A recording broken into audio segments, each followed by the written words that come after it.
Start. Hello again, everyone, and now we are going to discuss what Harsha Bugle called the overwhelming favorites of to win this World Cup, the host England. Tanuj, your view on England? The Hi cricket Sagar. team, not the country. The cricket team, not the country. Hey guys, how are you? We'll be discussing about England and their chances from the semi-final and beyond. Firstly, congratulations to all English fans for reaching the semi-final, something which doesn't happen that often for them in one day in white ball cricket. They were obviously, as Sagar rightly pointed out, the overwhelming favourites before even the World Cup started, long before the World Cup started. If you see the path towards this semi-final, it hasn't been an easy one. It's been a mixed one actually. They first won against South Africa by a huge margin, lost against Pakistan, then won against Bangladesh, West Indies, Afghanistan, and then again that horrible loss against Sri Lanka, which I'm sure none of us expected England to lose against Sri Lanka, especially the kind of form Sri Lanka is. Then they lost to Australia again, which I thought they just panicked at Lords when it was a difficult wicket to bat on, make no mistake. And I think we and Sagar will discuss this point in the later videos as well, that the final is going to be held at Lords. And the wicket, if you've seen the two games at Lords, that wicket is not an easy one. It's not a flat belter, 400 or 350 kind of nonsense pitch. It's a serious cricket pitch. And if you have to bat really well on that pitch, especially come the World Cup final. So we'll discuss that later, but definitely they lost their way against Sri Lanka and Australia. And then they had two must-win games, one against India at Birmingham and the other against New Zealand at Chester Street. Both the games they had to win to stand a chance to qualify.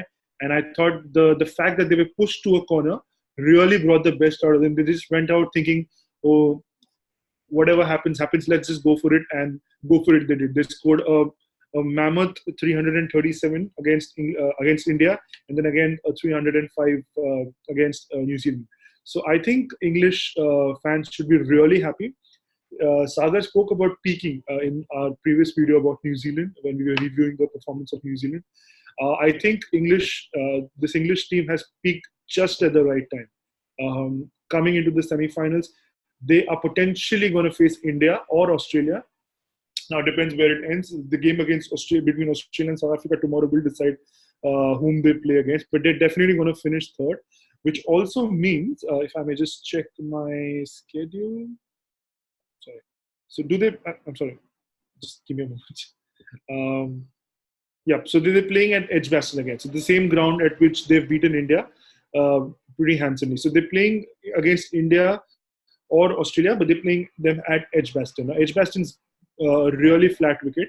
So I think that will suit, and short boundaries. And the Virat Kohli has complained about the size of the boundaries, one boundary being 59 meters. They may not use the same pitch, but it's a ground which is a high scoring ground which suits England. So I feel England has a very good chance, but the only thing is what goes in their head. Semi-final pressure, it's the fear of failure which really can test the best, and I think that's going to be the biggest test. I think England's problem is mental because they've lost against Pakistan, they've lost against Sri Lanka, two teams against whom they shouldn't have lost, and they've beaten India and New Zealand, two teams that should have tested them all right. So I think with England, the way I look at it, obviously they're overwhelming favourites. Their batting is down to 9 and 10. Jofra Archer is a match winner, can be a match winner with the bat.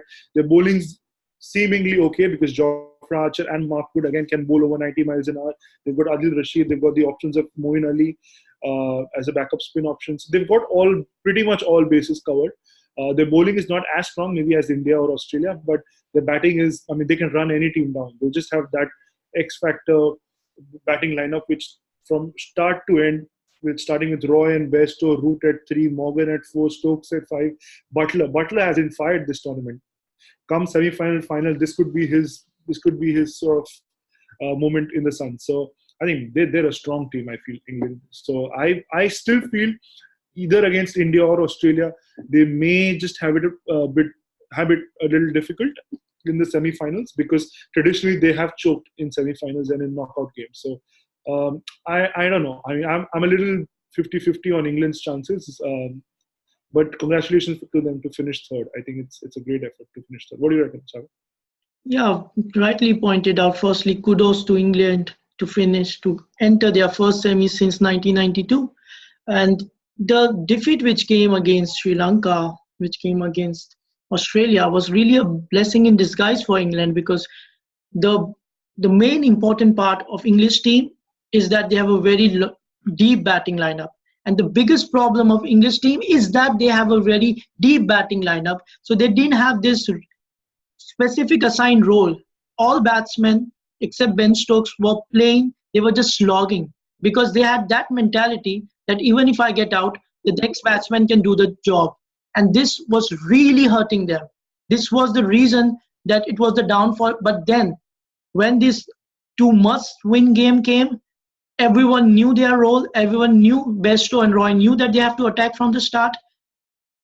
The middle order knew that they have to survive, they don't have to slog, even though there was a collapse. But at least I see some sense of responsibility now back in the side. And as Tanuj said, they peaked at the right time. They understood it at the right time. It was a roller coaster ride for English fans, but they made it. They really made it, and they have a World Cup winning team. All they have to do is to stick to the game plan.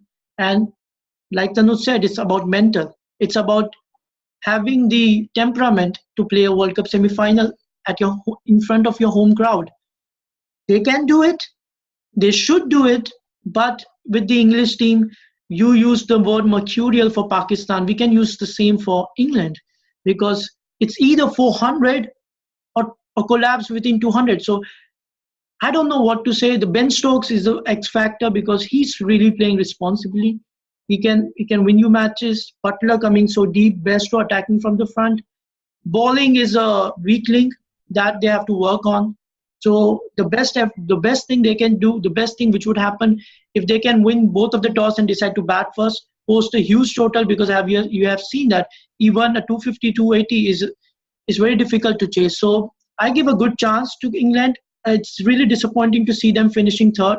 I guess everyone thought that they will finish first, but this is what makes this game so beautiful and so wonderful.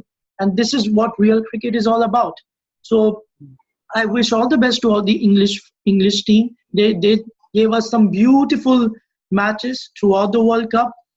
Not the results they wanted, but that's what they have. And the team is good. Chances are good. I hope they can have the temperament to win this World Cup. So I guess that, because Tanuj has already spoken about all the different parts, so there's nothing much left to say, but all the best to English fan. Thank you so much, Tanuj, for your deep analysis. Pleasure, Max.